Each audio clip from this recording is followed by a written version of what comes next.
It's hard for us to be able to identify the specific book that you're. All right, thank you all so much for joining us tonight, both in person and in our virtual audience. Tonight we at Left Bank Books are delighted to welcome John Elizabeth Stintzi, award-winning writer, cartoonist, and editor based in Missouri. John Elizabeth and their new book, Bad Houses, is a boisterous collection of surreal, darkly humorous short stories. And there'll be a conversation tonight with Ron Austin, the award-winning author and an assistant professor of English at SLU. Thank you all so much for joining us. Some notes before we begin. Tonight's event is only possible because of your support. When you support Left Bank Books, your money goes directly into our local economy. So it helps keep the streets paved, our library is amazing, our park's free, everything else we love about St. Louis. It also allows us to support authors with events such as this. So thank you all for shopping local and for joining us tonight. We're always hard at work planning new events for readers of all ages. Of note, on September 17th, National Book Award finalist Sarah Smarsh will be here with her new essay collection, Bone of the Bone.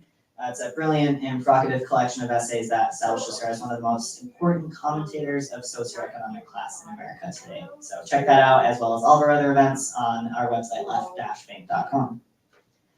And for tonight's event, John Elizabeth Stintzi is an award-winning writer, cartoonist, and editor. They are the author of the novels My Volcano and Vanishing Monuments, as well as the poetry collection Junebat. Their work has appeared in Plowshares, the Malahat Review, Kenyon Review, and Best Canadian Poetry, and they currently live and work in Kansas City, Missouri. Their new book is Bad Houses, a boisterous collection of surreal, darkly humorous short stories that will delight fans of George Saunders and Alice Munro.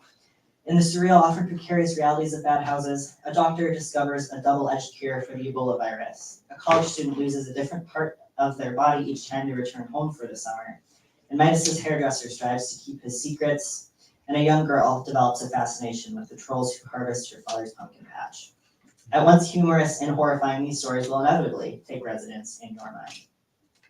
And as I mentioned, we're also joined tonight by Ron A. Austin. Ron's short stories have been placed in Story Quarterly, Ninth Letter, Black Warrior Review, and other journals. Avery Colt is a Snake, a Thief, and a Liar is his first collection of stories and has received several awards, including the 2017 Nielsen Prize, 2019 Forward Indies Gold Award, and more. Ron's work has been supported by grants from the Regional Arts Commission, including a 2016 Artist Fellowship. So please join me in welcoming both of our guests tonight, John Elizabeth Stintzi and Ron Austin. Woo! Let's have another round of applause. All right, thanks for joining us, everybody. I cannot hide my excitement with working with Jess and getting into some bad houses, getting into all kinds of trouble. So I wanted to say a few things so that we can go ahead and set up a really fantastic reading. So first, I kind of have a little bit of a bone to pick, just a little bit of beef, but not too much beef. Maybe it's kind of like turkey beef. I don't know. So on the back cover, Bad Houses is described as a work of a bubblier Franz Kafka, but respectfully, I disagree. This divorce is just this work from its delicious rage. The vibe is definitely Kafka-esque, but I think this is a world-blistered Kafka trapped in a late-stage capitalist fever dream. There are compassionate elephants, powerful mimes, and community-minded sentient mold. And of course, there's just this joyful, incomparable imagination. So, take it away. Thank you. Thank you all for coming. I'll start with a reading from a story that I haven't been reading in any of my events, but it's set in St. Louis, so I was like, well, let's read that one. So, yeah, I'll just read from this one. We'll probably converse a little bit, and then I'll read from another one after that. So this is from Pathetic Fallacy. While they wrote about the never-ending snowstorm in the first pages of their novel, outside of their apartment, snow began to fall. It was 4 days into the snow, into writing their novel, when they realized that it had not stopped snowing since they started. Their partner was slipping on her boots and jacket and beanie and gloves to go to the bookstore where she worked. "What are you up to today?" she asked, and they said, looking out at the falling white, "The novel." In the novel, the main character lived in St. Louis and missed true winter, having grown up in northern Minnesota. In the first scene, the main character stood at their window in their apartment overlooking Forest Park and was struck by the memories of having to wear a parka under their Halloween costumes as a child, memories of door jambs freezing, memories of walking exactly in the knee-deep pockets of their father's footsteps in the snow as they went out to fell a Christmas tree. It was mid-October when the novel began, and the character was shaken by the sharpest pangs of nostalgia. All the while, outside their window, a blue fall sky began to snow. It was mid-October when they started writing the novel, too. Their apartment building was a similar building, only none of the high Forest Park facing apartments had been available when they moved in. Their apartment was on the third floor, facing the opposite way. By the fourth day, the temperature outside had finally gotten cold enough for snow to stick. There were several inches on the ground. They walked out of their apartment building to see it. On the streets, people shoveled paths in the sidewalk. It felt a little like home to them.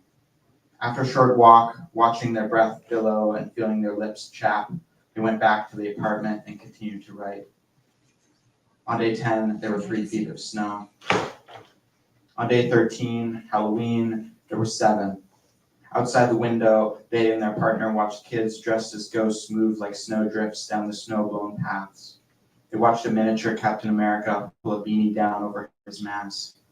They watched a father carry a tiny Princess Peach wrapped in a blanket, while her mother followed with a tiny jack-o'-lantern bucket. In the novel, the characters saw these same things. That weekend, their partner was supposed to work, but the bookstore closed. Business slowed to nothing in the non-essential stores in the city. They sat on the couch under a blanket together, drinking tea and watching a marathon of The Simpsons Treehouse of Horror episodes. Their partner snuggled as they took out their phone and sent themselves an email. "Is that for the novel?" she asked, and they said yes. The novel was about the dangers of nostalgia, the dangers of wanting the world to be a certain remembered way while not understanding what that would entail. The email was a note telling them to introduce other characters into their St. Louis, characters who didn't see snow, but found themselves back in high school or being treated as though they were 9 years old again before their parents' divorce. While they wrote these stories into the novel, the snow let up a little, until they returned to the main story where the snow was never ending. On day 19, half of the city had left, and it was the third day of the state of emergency. The snow was 26 feet deep. The news showed flyover footage of St. Louis under a blanket of whiteness that ended at the Mississippi and didn't go further west than St. Charles. There was snowy footage of houses that had collapsed under the weight of the snow, of abandoned downtown office buildings half crumpled under the immense weight. You have to buy the book to read the other half of the story.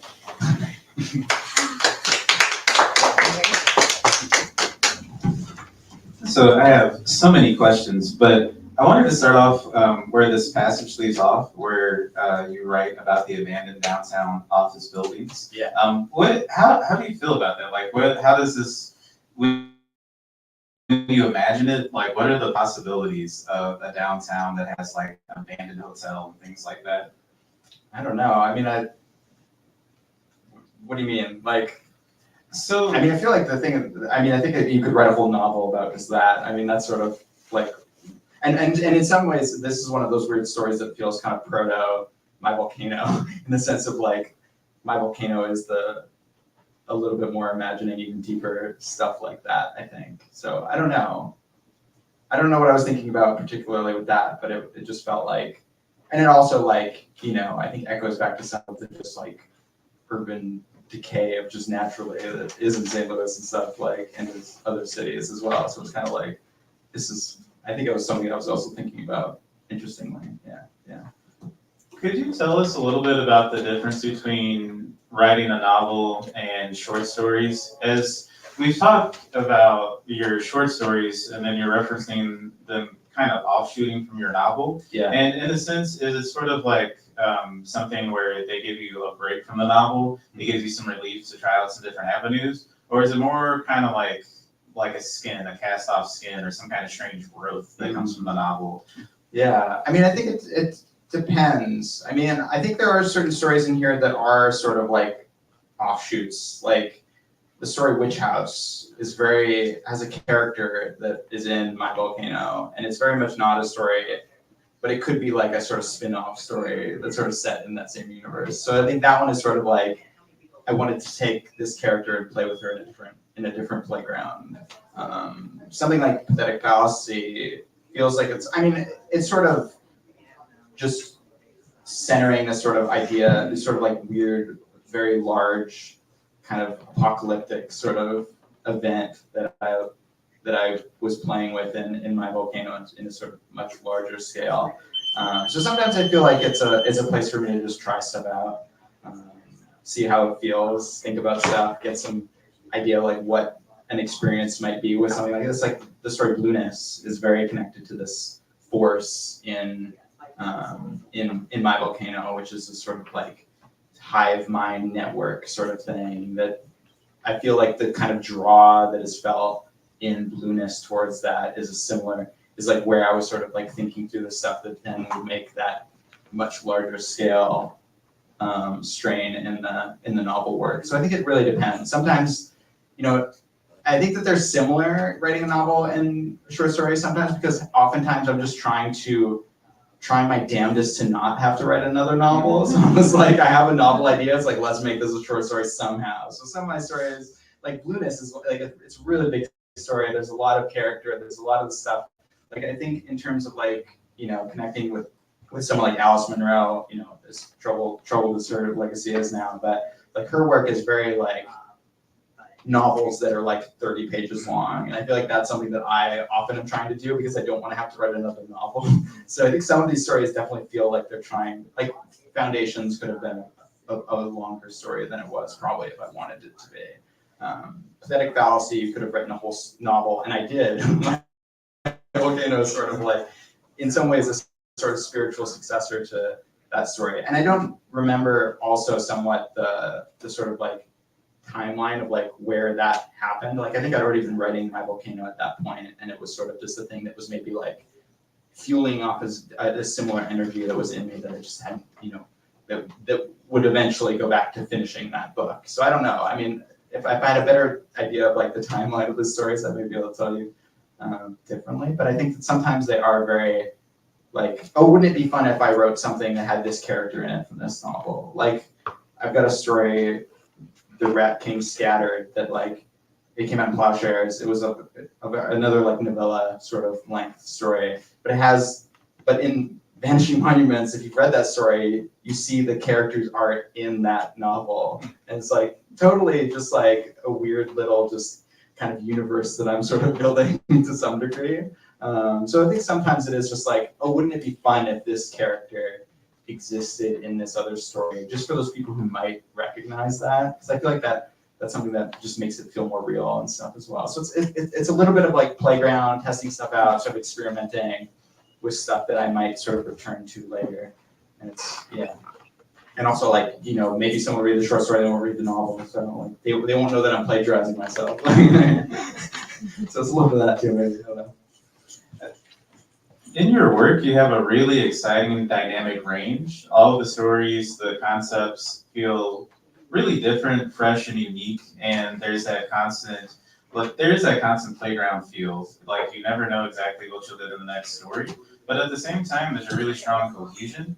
That's to say, even though the circumstances of each concept and story are different, it still feels like you're in the same kind of headspace. Yeah. It's almost like the thing where you're in a dream and then you think you like woke up, but you're in another dream. Yeah. Which, I mean, that sounds frightening, but I think that's kind of a cool effect. That's what reading some of my books feels like. Yeah. And it's kind of like, have you watched Atlanta? No. Well, I don't want to give too much away. Yeah. Well, I mean, it kind of give a little bit away. Oh, so there's a part towards the end of it where that exactly happens, where someone's like trapped in a dream, and the question is, can they get out? It's pretty hilarious. But that's just something that's interesting to see on the page. Yeah. With all that being said, I kind of get a sense of the cohesion, and I have an idea as to what some of the thematic elements are. But what are some themes that you see yourself returning to? Yeah.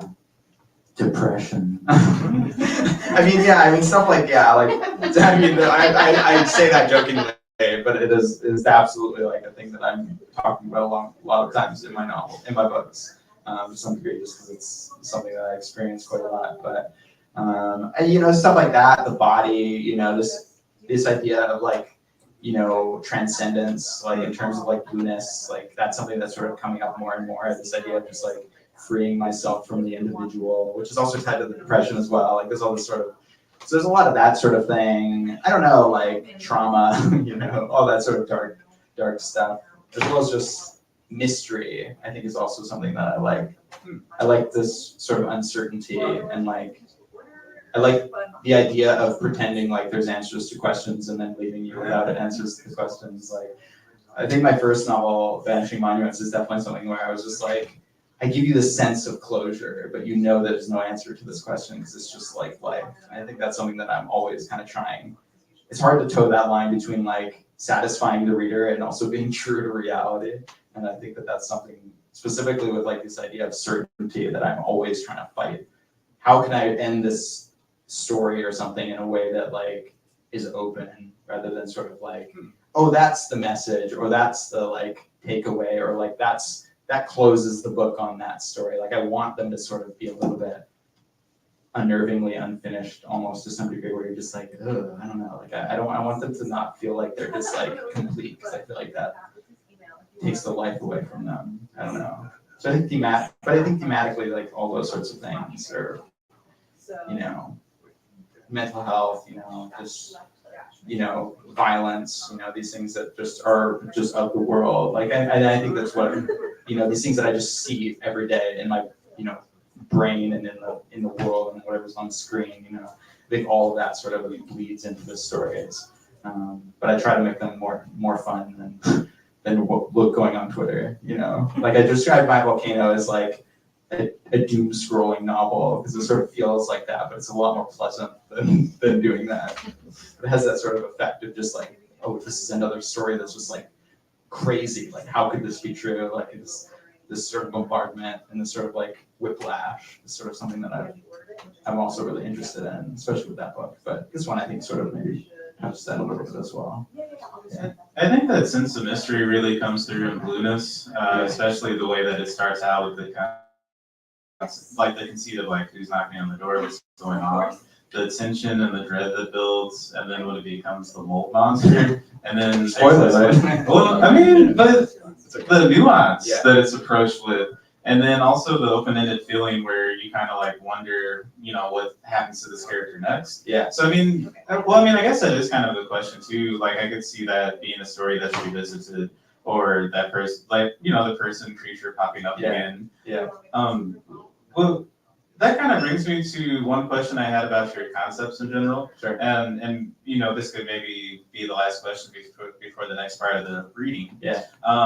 One story I was really impressed with was Elephant. And in particular, I think it's a really elegant, refined story. Yeah. And I think that I'm tempting a little bit of a contradiction, because as elegant and refined as it is in execution and the way the concept is used, it's really like raw and vulnerable, and it's just, I mean, it's lovely, really. Yeah. And for me, I think it's really hard to come up with a concept that is so legible and accessible, and then executed in a way that, like, it makes sense, the progression. Yeah. Even how kind the elephant is before they give up the ghost. Yeah. But with that being said, is there any particular process in the way that you choose your concepts? Are there any kind of like criteria where, like, you know, if you have, I mean, I don't know if you do, but like if you have a notebook of like 50 concepts, what is it that makes you say like, nope, well, this one? Yeah. Well, before we go on, I'll just say that Elephant is a story where basically this couple wakes up and there's a dead elephant in their little studio apartment, and they just decide to live with this dead elephant. So, I mean, the concept of that was just like, what if the elephant in the room, but the elephant in the room is dead? So you can't actually like get the elephant out of the room, and it's just gonna like sit there and rot. And this sort of like, so like it starts, honestly, a lot of my concepts do start with this sort of like, almost like funny premise. Like that's kind of a funny idea, but I think the thing that makes it into a story is that there's something that isn't funny that I can do with it. Like it's like if it was just, you know, lol, dead elephant, like that would not be a a short story that would be really interesting. Like, what is the emotional thing about that? How can I contradict the humor or sort of use the humor to sort of get at some sort of deeper thing? And it's about this relationship that just no one wants to admit is working, and no one wants to admit that they just can't see eye to eye or whatever, and they're just like, eventually they just deal with the dead elephant, and then it just like ends very poetically, and it is also one of my favorite stories for that reason. But I think that's what drives me to write something is like, and I think that's what's so interesting about my volcano as well, because there's just like 100 of those. There's 100 of those sort of like, oh, wouldn't it be funny if instead of Kafka's like waking up as a giant bug, someone woke up inside of a giant bug. And that was a premise that I had. It was like, okay, well, how can I make that interesting? And it's like, and it becomes a story about like dissociation and like the closet and like seeing yourself like not in control, and suddenly you see all these ways that you would rather be moving your body if you were even in control of this body, which is just like a bug being taken on a date with this dude, and you're just like, no, but I'm a lesbian. Like there's all this like weird stuff that like I think that the thing that I often refuse to do, or if something doesn't work, it's because it was a fun idea, but that was all it was. Like I wasn't able to find a sort of emotional thing that I could do with it to make it feel sort of satisfying. Like it would just be like sugar, and like there's nothing wrong with that necessarily, but like for me, I want to express more than just like, the sugar rush. Like I want the sugar rush to sort of carry you through this sort of darkness, like Dumb House, a story where it's your roommate comes home and she's like decided she's a mime, and she just like throws out all her clothes and just buys black and white things, so paints her face, and sort of it's like, moving the invisible wall, and then you realize at some point, oh, but there's an actual invisible wall there, and then it's sort of like, it's all of this sort of spiral goes from that. And like the humor, I think, in the concept, which oftentimes is, and the concepts aren't always humorous, but I think there is something graceful to that saying, like the elephant in the room is dead. Like that's a very sort of simple concept, very metaphor. I'm gonna make that real, but like if I can't find a way to make it like emotional, I feel like I'm not very interested in writing it. Like it may still work for someone else to do, but if it's a concept that I just can't figure out a way to make it more than just be like, or if it just feels acidic, like it doesn't feel like it's got the humanity to it, I think that's maybe part of it. Like there were some sections that I pulled from my volcano that they just didn't have like that human element to it. Like it just felt like, oh, that's kind of weird, isn't it? And there was just like nothing else that like you really like latched onto. So I think those were the things that fell on the cutting room floor, were just the ones that felt like either like slightly like mean-spirited or some sort of like, and I think like Saunders has talked about that, like someone like told him that like his stories were mean-spirited, and he was like, that was the worst thing that he could have ever said, and then he realized like, oh, but they're right, and then he started writing from this like place of like love, and I feel like that's the sort of thing that like I connect to with his work, and I think that's something that has really spoken to me as well. Just be like, okay, like sometimes you can write a really fun, just nasty story, but you need something else. And I feel like there's like Midas's Hairdresser is the closest one to that, to being like too nasty to me, but maybe hopefully it has some redeeming qualities to it. I don't know. You can read that and tell me if you think that it's redeemed, but that's that one pushes that boundary the most to me in this book. Yeah. So let's see. I should probably read some more. All right, so I'm going to read a little bit from the last story of the book, which is Foundations, and it's a novella, so it's like a quarter of this book is this story. So I'm just going to read you a chapter from this, and it's funny that I'm going to read this because we've been talking about how weird my book is, and this is probably the least weird chapter of this story that I could read. So, but it's a slow burn. So before this, the story started with Leah, who's the main character, has noticed hears some sounds happening in her backyard, and it is revealed that there are some workers that have come to sort of cut down all of the trees in this vacant lot, like lining the back of her property and the property of her neighbors, to finally start development. And it's sort of like, and they live in this sort of gentrifying neighborhood, and her neighbor is out there like yelling at the workers because he believes that this huge tree, this beautiful like 200-year-old tree was on his property and they've just cut down his tree. And so that's sort of where we started. And Leah is a sculptor, we would have learned that by now, whose work is often made of like steel and sort of designed in a way to sort of attract lightning. And this is set in Kansas City as well. And Cress, who we will see, is her partner, and Wyvern is her dog. So that's probably all you need to know. And this is chapter 5. When Cress finally made it home from Costco on the day the trees fell, she walked out and stood in the middle of their tiny backyard with Wyvern circling her, his little tail wagging, until finally he flopped down in the shade. His tongue fell out of his mouth. Cress and Leah's immediate neighbors were yelling at one another in Spanish, which was not out of the ordinary. After a few minutes, Cress came back inside, followed by Wyvern, and told Leah she determined that the energy was definitely spiking in a very negative direction. Leah, years into their relationship, remained uncertain about Cress's beliefs, specifically how she believed everything in the world was guided by a web of positive and negative energies. Leah had never fully bought into those beliefs, despite the fact that she'd built a career in constructing sculptures that acted as conduits between disparate charges of the heavens and the earth. In the days that followed, work began to speed up in the lot. The tree stumps and their disembodied branches were carried away in long truck beds, and excavators began to dig at the earth. The workers hauled soil and gravel in and eventually framed out where they would pour the building's foundation. A man climbed a stepladder to install a solar-powered security camera on a tree between the sidewalk and the avenue, the only remaining tree anywhere near the lot, stationed right above where a porta potty had been installed. Leah always took the installation of a porta potty as the surest sign that construction work was getting serious. She noted this escalation in some of the other developments around the neighborhood, rushed through by the same developer, each of which had yielded, often in a matter of months after the porta potty was installed, the ugliest houses she'd ever seen. Houses with painted vinyl siding, sporadic windows, and garages as wide as the houses themselves. It seemed to Leah that the company involved had about 2 or 3 designs that they reused as often as they could. One day, Leah had to take a detour on her way home from work, having found the developers blocking Forest Avenue to properly angle their cement trucks. At home, she watched from upstairs as the workers sank tall rods of rebar into drying concrete to stabilize the concrete they would eventually pour for the basement walls.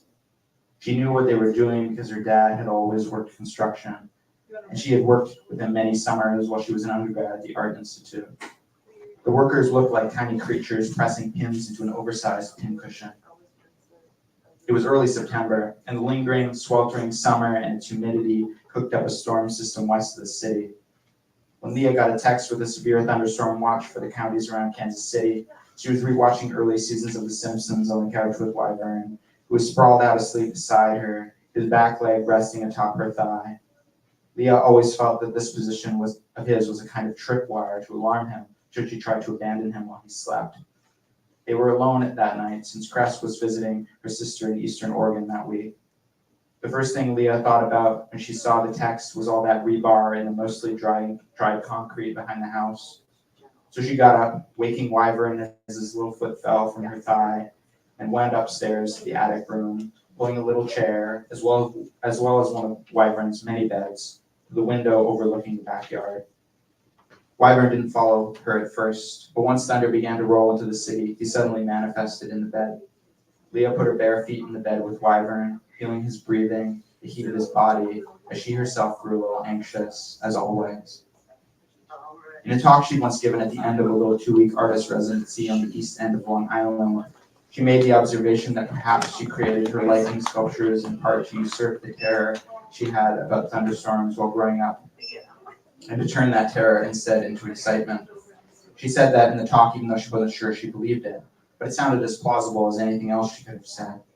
She could have also said, I make them because they remind me of my dad, but even after all those years, she couldn't bring herself to think about him much in private, let alone speak about him in public. But the terror, yes. It had transformed over the years, in part because of how thunderstorms gave her the opportunity to test her worth. God's critique, she'd call it, never being quite able to pull away from the whimsical belief in some all-powerful being staring down at her from the clouds. She never reminded too much the feeling of being watched. That night, though, the work that was being critiqued wasn't hers, so there was anxiety. She had images from The Wizard of Oz burned into her mind, Dorothy and Toto and Sepia, the twister snaking its way to the farm from the background to the foreground, eventually breaking into and then lifting up the house. She was comforted a little by Wyvern, who, as the thunder began, was sitting directly atop her toes. His warm, wiry fur gave her an alternative sensation we got hold of. Leah figured that if Dorothy turned out okay in the end, thanks to her little black terrier, so might she. As she leaned forward to console Wyvern, she saw a twinkle out of the corner of her eye and turned her head just in time to see a bolt blast the construction site, transforming the window to a blank white square, interrupted by little else but the pink cushions of the concrete and rebar stretching into the sky. She couldn't help but yelp, and Wyvern all but jumped into her lap as the thunder's boom shook the house, the neighborhood, the city. But inside, at once, she was transported to a time before and a collection of times since. The strike on the lightning rod when she was a kid, awakening her sexuality with Cress, when she had suddenly felt blaringly alive and present, to a place in her body where there was space for nothing but terrific wonder.